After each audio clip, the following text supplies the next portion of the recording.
What is going on, YouTube? Today I got another video coming at y'all. I hope y'all having a wonderful day. Today we're gonna be talking about 10 things that I absolutely hate about my 2003 Ford Mustang Cobra.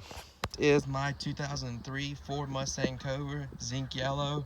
I love this car to death, but there is some things that I have changed that I wish Ford would have done better, or just things in general that I still do not like about this car. Independent rear suspension that Ford put on these cars in 2003 and 2004, the Cobras. A lot of people love them, but I personally think with what Ford was doing with this car, they should have put the IRS under the Mach 1s and put the straight axle on these cars. Let's just face it, these cars, with the power that's on these cars, the power these cars make, they just can't, the IRS can't take the abuse, and the diff covers crack, and then you get the IRS clunk, and just a bunch of things happen with these cars. And it was kind of a faulty design that Ford done, and I have done the full tilt boogie racing kit and everything in the rear end, and to this day I still have a clunk in the rear end still. For the next thing that I hate about this car, let's hop right in this. You can't see it either, but let's just talk about it. It points, because I've been racing before, or I've been at the track, and I'll go from like first to second, and I think I missed second, but the next thing I know, it pops right into second. I just feel like Ford could have done a little bit better testing on these transmissions to get them right. Now, you can buy aftermarket transmissions for these cars that Tremec makes, and they are perfect, but I do not feel like paying that price point yet for what they want for some of them transmissions. So I love the T56 transmission that Ford has put in these cars, and it points.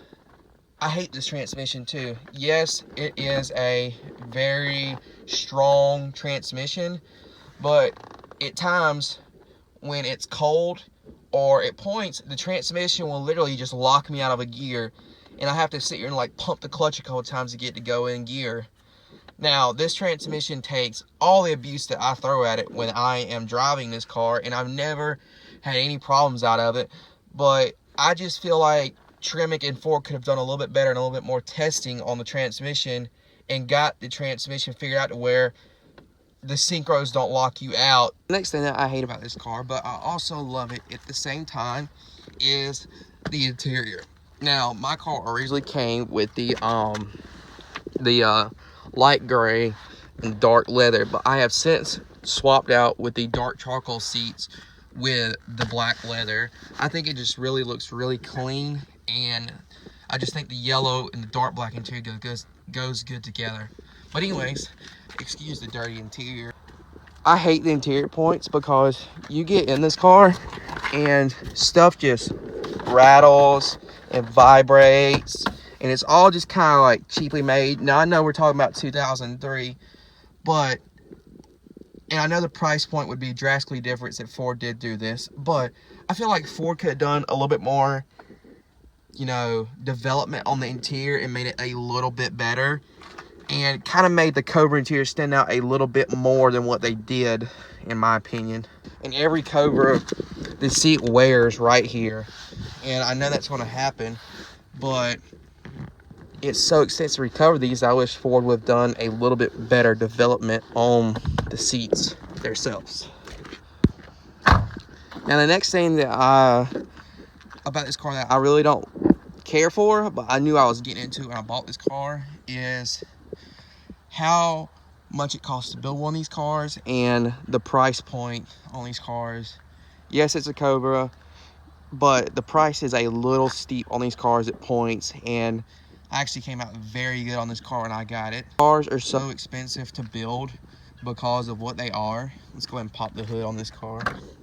And excuse my car, it's filthy. I haven't had time to clean it. But this car is expensive to build at points.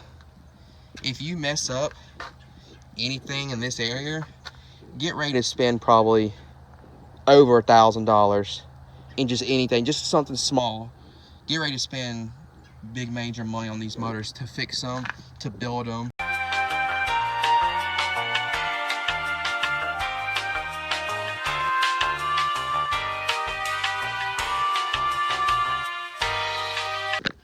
cut the springs. Yes, I have cut these springs on this car, and it rides phenomenal, and I saved a bunch of money. The next thing that I do not like about this car, Eaton superchargers they put on these cars from factories, I personally do not like them. Yes, you can make them fast. Yes, you can do stuff to make them fast. But these things right here get heat soaked. Almost kind of a pig at points if you don't change the pulley. Third brake light. Right here, my third brake light is cracked. And I have a carbon fiber overlay over it to hide it. Those things, if you find one on a Cobra that is not cracked, you have found a jewel, because those things crack all the time. Whatever causes it to crack, I don't know what causes it to crack, sun, I don't know, the chassis on the car twisting a little and tweaking the wing and it breaks. I don't think that's it, but I wish Ford just would have done it better on these cars. Factory shifter from Ford. The factory shifter feels like I am shifting a Kensworth 18-wheeler down the road. These shifters from factory are hideous. And for this to be a Cobra performance car, I wish Ford would have shortened the shifter a little bit and made it like how this one is. This is perfectly fine for a shifter. This shifter you can drive every day, and it's not hard to shift. It's MGW, and I mean, it's like butter. And I wish Ford would have done a little bit better R&D on the shifter to get factory brakes from Ford. I have put Brembo brakes on the front of my car, but the factory brakes on this car from Ford are kind of sketchy at points.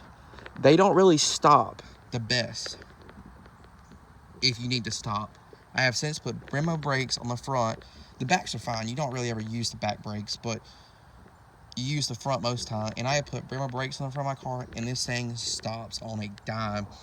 But when it had factory brakes, I felt like I was being pushed while using the brakes. I felt like the car was too fast, it didn't have enough braking, and I'm all about safety and stopping, so I put different brakes in the front, and since then the whole car's changed and it handles and drives and brakes like an animal. The next thing is kind of just, it would never happen, or it didn't happen, but I wish Ford would have stuck with this, because I come from kind of the Fox body era. I've always worked on Fox bodies.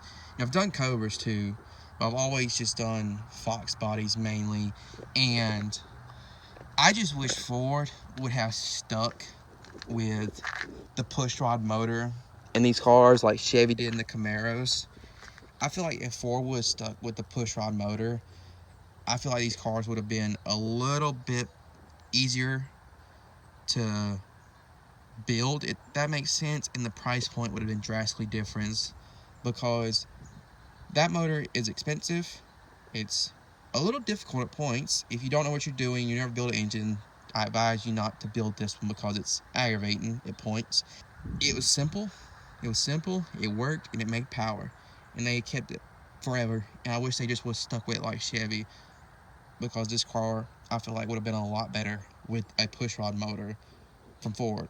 Yes, put the supercharger on it and everything else, but just put a pushrod style bottom end.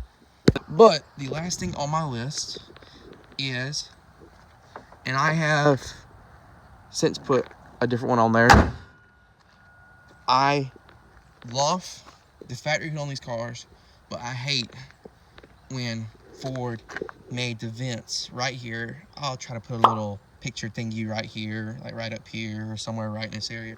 But when Ford built these cars, they put the vents on the hood, and they weren't functional. I don't understand. You got a heat-soaked motor, and you put vents on the hood, but they're not functional. It was kind of almost just a ricer thing at points. Yes, you can buy the overlays to fix it and make it where they're functional, and I love them like that, but I feel like the factory vents should have been functional, and it would have helped a lot to get the heat out of the engine bay. And that would have been just one little small little thing Ford could have done extra and just improved this car just a little bit. That is it, guys, though. I appreciate you for watching. Don't forget to like, comment, subscribe. drop that comment down below. Turn post notifications on so you can get the next video I post, get updated. I got plenty more content for this car right here coming in 2020. I also got content for the truck, for the Honda, and I got reveal the car that I'm keeping a secret from y'all. But anyways, I'm gonna get out of here. I hope y'all have a blessed day, and don't forget to subscribe and drop a comment down below. I'll see y'all next time. Peace.